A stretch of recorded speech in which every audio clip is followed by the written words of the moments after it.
É que vocês não participaram dessa evolução. Eu participei, né?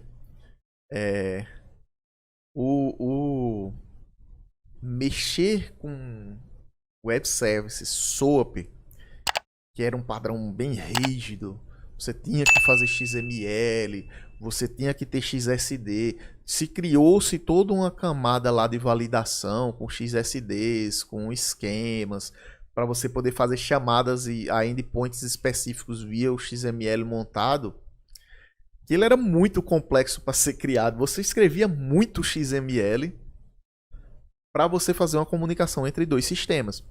E você tinha sistemas orquestradores, você tinha barramentos de serviços, onde seus serviços se acoplavam nesses barramentos para que esse barramento fosse exposto e todo mundo conseguisse acesso às informações dos seus sistemas. Isso eu estou falando de coisa que estava sendo usada em 2011, tá?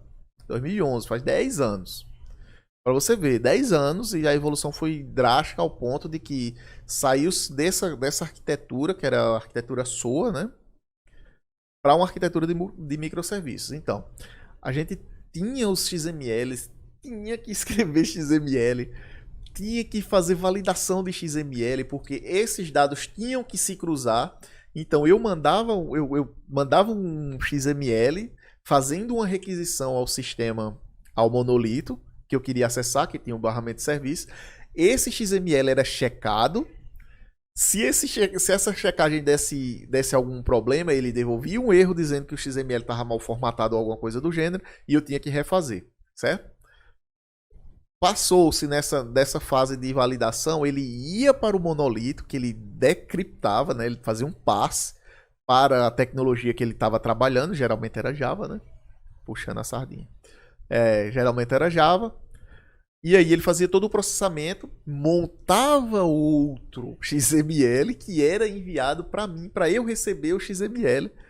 E eu tinha que confiar naquele XML ou fazer uma validação do XML de novo, né? E aí ficava nesse jogo. Lembrando que isso aqui ainda eram dois sistemas monolíticos, ou seja, eu tinha uma infra gigantesca por trás, absorvendo essas informações para que eu pudesse gerar alguma coisa para o usuário fim, certo? E o que aconteceu, principalmente com o surgimento do conceito de cloud, né? E também o aumento de usuários a sistemas. Viu-se que não tinha como se sustentar esse modelo de monolito. Eu tinha que ter alguma coisa menor, mais etérea, né? Mais rápido de criar e sumir com ela também, porque existiam custos envolvidos gigantescos quando você tinha um monolito. Vou contar a historinha triste para vocês de monolito, que vocês são novinhos, né? O monolito, a gente tinha um servidor em Java, né? Tinha um servidor de aplicação. Esse servidor de aplicação é que realmente construía o ambiente para que você levantasse a sua aplicação. Então, nesse servidor de aplicação ia ter todos os frameworks que você estava usando, o pool de conexões que você ia usar, ele ficava nele. Então, as empresas, eles colocavam muitas coisas que às vezes não eram necessárias para subir o servidor de aplicação, e esse servidor de aplicação geralmente demorava a subir, certo? E quando subia com contexto, a sua aplicação estava dentro daquele contexto web, e um monte de outras coisas também estavam lá agregadas a ele, certo? Só que ele tinha uma limitação física. Eu só aceito, eu só consigo acessar, sei lá, consigo acessar, ter 50, 60, 100 usuários simultaneamente. Então, 100 usuários simultaneamente hoje em dia, que ainda tem milhões de requisições, não tem condições, né, de você fazer isso. Então, e os sistemas web antigos, né? Quando você fazia uma requisição ao servidor, você mandava a requisição ao servidor, o servidor processava a informação e devolvia uma página web inteira montada para que você renderizasse na sua tela. Não é igual a hoje em dia, né? Hoje em dia tem outra abordagem, certo?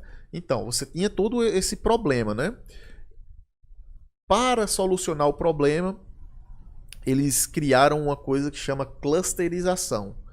eles criavam clusters desse servidor. Eu tinha uma requisição era disparada para um ponto específico e ele tinha um balanceador que saía balanceando em todos os servidores que estavam por trás daquele lugar, né?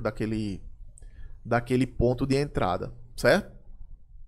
Só que isso, eu já falei, acho que no vídeo passado, isso criava um grande problema de concorrência, né? Porque você está sempre concorrendo com o mesmo banco de dados. Então, às vezes, você disparava uma request para um ponto, chegava no servidor da aplicação 1 e disparava a mesma requisição e caía no servidor 2 com duas modificações distintas. Então, uma poderia cobrir a outra, né? Sobrescrever a outra.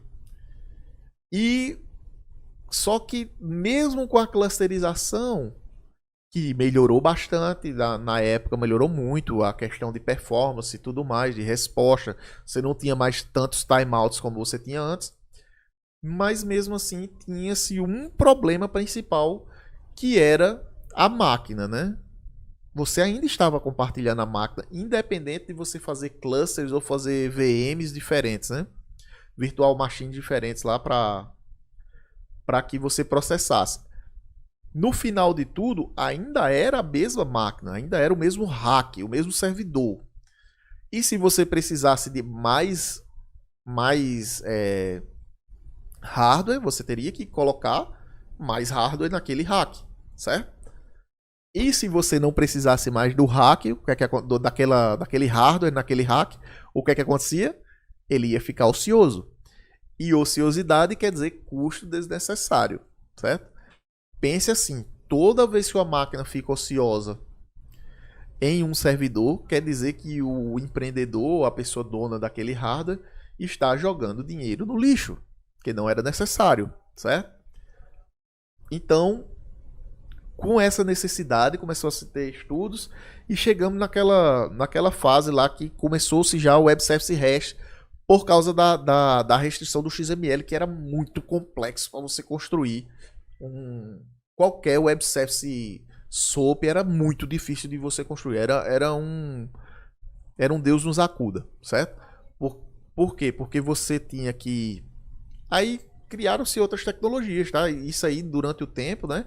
Foram criando-se tecnologias que ajudaram. Por exemplo, o JAXB. O JAXB era um interpretador de XML muito poderoso na época.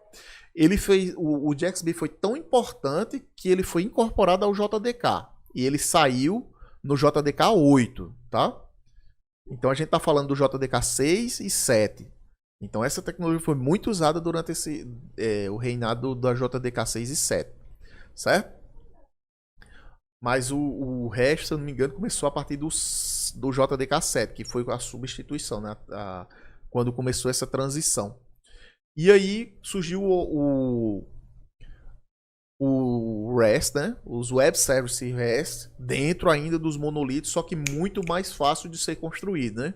Já que as pessoas adotaram o JSON como forma de comunicação entre esses Web Services, e o que tornava muito mais rápido e fácil de você manipular, já que aplicações legadas mais antigas já se valiam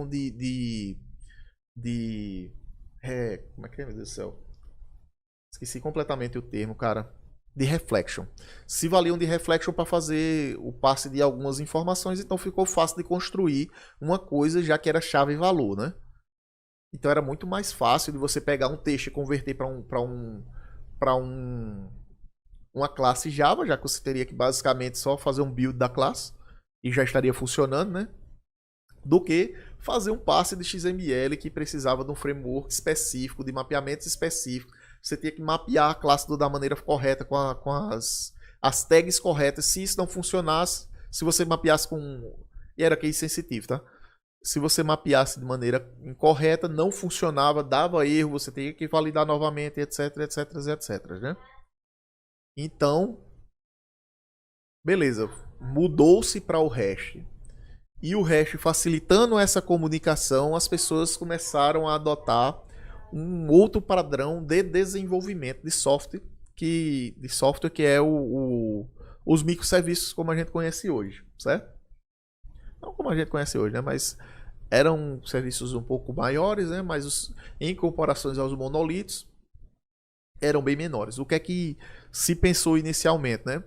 Se pensou em extrair módulos inteiros dos monolitos. E ao extrair esses módulos desse monolito, eles chamaram essa técnica de estrangulamento. Ou seja, você ia estrangulando, removendo as coisas de dentro do monolito e jogando para microserviços, em serviços um pouco menores, né? Ainda eram grandes porque eram módulos inteiros, certo? E acabava matando o monolito e ele ficando em diversos serviços menores. Isso ganhou muita força com o surgimento do Spring Boot, porque o Spring Boot trazia uma nova forma de você subir um servidor de aplicação, que agora você só subia o necessário. Você definia exatamente o que você queria que subisse no servidor de aplicação, no Spring Boot, e ele sobe aquilo ali. Ele é extremamente rápido, extremamente simples de configurar, diferente dos servidores de aplicação antigos, que você era um parto, e muitas das vezes você tinha um problema seríssimo que quando se configurava um servidor de aplicação, este servidor de aplicação era repassado para os desenvolvedores para eles terem acesso a toda a suíte de desenvolvimento que ele precisava.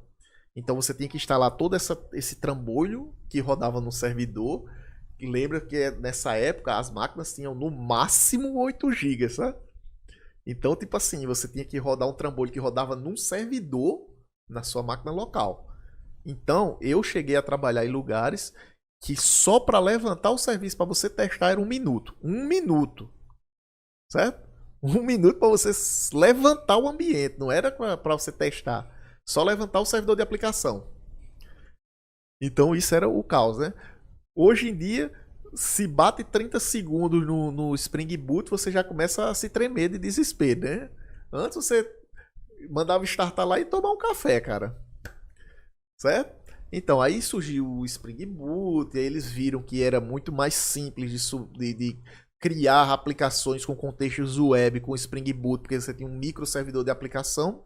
Então, aquele conceito de arrancar o módulo inteiro e deixar ele disponível em um lugar específico começou a ser ainda melhor desenvolvido, até a gente chegar no conceito que a gente tem hoje, né? Que a gente usa o REST, que a gente viu aqui, com essa questão de transação de estado, né? Ou seja, nós não nos importamos com as informações depois que ela sai do nosso microserviço.